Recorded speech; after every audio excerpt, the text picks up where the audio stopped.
Hi విను.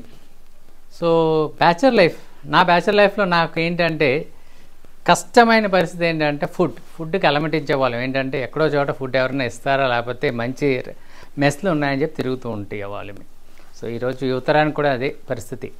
ఏంటంటే ఈరోజు ఇంకా బెటర్ అయింది. ఏంటంటే రైస్ కుక్కర్ పెట్టుకోవడం, ఎక్కడ పడితే అక్కడ కర్రీ ప్యాకెట్స్ దొరుకుతున్నాయి, కర్రీ ప్యాకెట్స్ తెచ్చుకొని భోజనం చేసాడు, ఆ పూట గడుస్తుంది. అది బ్యాచులర్ లైఫ్. ఇప్పుడు ఏంటంటే దౌర్భాగ్యం ఏంటంటే బ్యాచులర్ లైఫ్ అయ్యి ఫ్యామిలీ లైఫ్ అయిపోయి 2-3 పిల్లలు ఉన్నా సరే ఏంటంటే ఈరోజు ఏంటంటే ఇంట్లో వాళ్ళకి మహిళలు అవ్వచ్చు, మగవారు అవ్వచ్చు, ఏంటంటే బద్ధకం అండి. ఏంటంటే ఈరోజు మార్కెట్లో కాయగూరలు చాలా కాస్ట్లీ అని చెప్పి ఒక 20 రూపాయలు 30 రూపాయలు ఉంటే కర్రీ ప్యాకెట్ దొరుకుతుందని చెప్పి తెచ్చుకోవడం అలవాటు అయిపోయింది. ఒకసారి మీరు ఆలోచించండి, నిన్న మీరు మార్కెట్లో రిజెక్ట్ చేసిన ఆ కుళ్ళిపోయిన టొమాటో ఈరోజు మీ సాంబార్లోకి వస్తుందండి. అది మర్చిపోతున్నారు. నిన్న మీరు రిజెక్ట్ చేసిన బంగాళదుంప, బాగాలేదని రిజెక్ట్ చేసిన బంగాళదుంప మీ కర్మ మళ్ళీ మీ యొక్క పొటాటో కుర్మాలకు వస్తుంది. ఇది ఒక సైడ్ ఆఫ్ ద కాయిన్. అయితే ఇంకో సైడ్ ఆఫ్ ద కాయిన్ ఏంటంటే వీళ్ళు ప్యాక్ చేసే కవర్స్ చూసారు కదా, ఈ కవర్స్ ఎక్కడి నుంచి వస్తాయో తెలుసా అండి?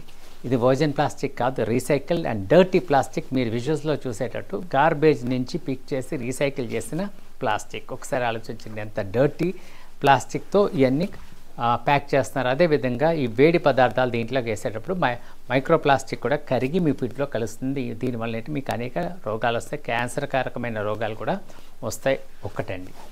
ఇంకొకటి ఏంటంటే మీకు శుభ్రత అంటే బాగా ఇష్టం, కానీ మీరు ఈ కర్రీస్ కొనేటప్పుడు మీకు తెలుసా ఈ ప్యాకెట్స్ ఓపెన్ కాకపోతే ఏం చేస్తారు, వాళ్ళ ఎలా ఓపెన్ చేయడానికి కష్టం కాబట్టి వాళ్ళు గాలి ఊదుతారు దాంట్లోకి, అప్పుడు ఇలా బల్జవుతుంది, దాంట్లో కర్రీ వేస్తారు. ఈలోగా వాడి యొక్క సలైవా ఆ ప్యాకెట్లో ఉంది. అంటే ఎవరో ఎంగిల్ కూడా మీరు తింటున్నారనమాట. ఒకసారి మీరు ఆలోచించండి, ఈ ఫుడ్ కౌస్లో తెచ్చుకున్నప్పుడు ఎన్ని ఇబ్బందులు ఉన్నాయి, ఎన్ని అన్హైజీనిక్ థింగ్స్ మీరు దాటి వెళ్తున్నారు. ఒకసారి ఆలోచించండి. ఇంట్లో సత్తగా హ్యాపీగా నీట్గా ఉన్న దాంట్లో కుక్ చేసుకుంటే ఎంత బాగుంటుందండి.